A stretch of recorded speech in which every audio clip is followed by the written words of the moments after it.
sign of Gyokeres today, and I think there is not going to be any sign of him tomorrow. He was expected, or at least Sporting expected Gyokeres to arrive today, at least to sleep in Lisbon, so that he can be tomorrow at the breakfast with the other players. Sporting travels tomorrow to the south of the country, to Algarve, to make some trainings in some friendly games. But Gyokeres already informed Sporting that he's not going to show up neither today, neither tomorrow. So that's where things are now, unless things change suddenly, and we don't believe in that here in Portugal. I think not even Sporting believes that the player is going to change his mind. So no sign of him, and I think he's not going to return in the next couple of days. So things are going to be really tense now, because he has a contract. He has to show up to training. It's his work, but the player's decision, maybe advised by the agents, is not to return to training. Okay, so limit the maximum. Gyokeres only wants Arsenal. That's his biggest dream, to play for Arsenal, for a Premier League club, to play Champions League. That's what Gyokeres wants. But the truth is, we were expecting that the deal could be done by now, since the difference is really small in terms of money. But that's more than that.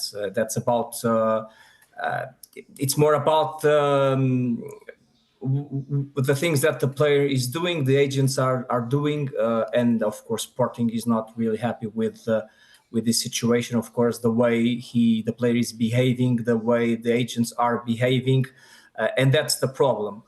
So if Gyokeres doesn't show up in the next couple of days, I think that, of course, maybe he can face a fine, some disciplinary punishment, for example. We don't know that. I think not even Sporting knows that by now.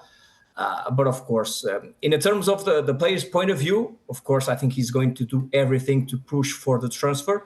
We just don't know how not showing up for training can help the deal. That's the big question mark here in Portugal, what the player is expecting by not showing up.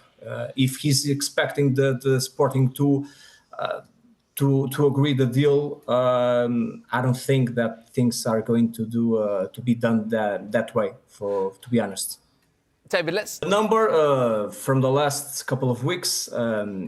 Also, the Sporting's president spoke about that publicly. So, Sporting wants 80 million, 70 at transfer with a transfer fee plus 10 million in bonuses. So 80 million euros should be enough to make the deal. The information that we have here in Portugal, and we published that at Record Portugal, is that Arsenal is willing to pay 65 plus 15. So that's the difference of 5 million euros. Sporting wants Arsenal to raise a little bit the initial transfer fee, and maybe, of course, decreasing the amounts on the bonuses. That's where they are now.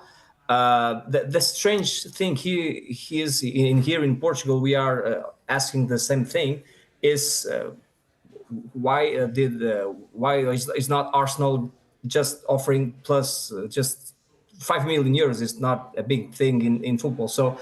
And I don't know to be honest, what's going to happen, because we are speaking 11th of July.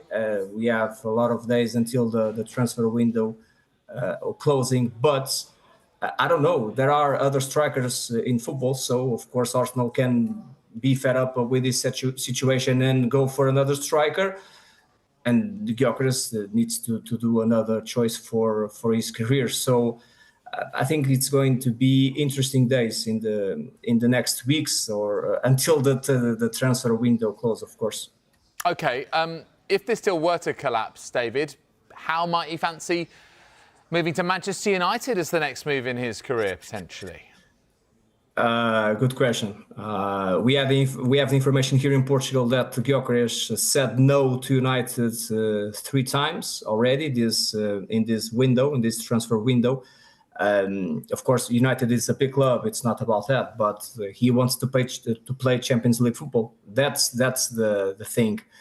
And United is not in the Champions League. So, of course, he wants Arsenal. But like I said, imagine if things with Arsenal collapse and the player still wants the Premier League and the transfer window is almost closing. And if, of course, United wants a striker, that can be a reality. But by now, the player doesn't want to go to United just because of that Champions League thing. So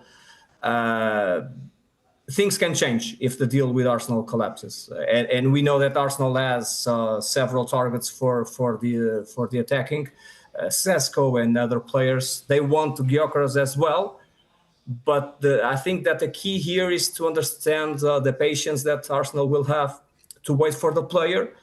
And then let's see what can happen, because the player wants the Premier League. So if he's not going to play for Arsenal, he can play for another Premier League club. Who knows?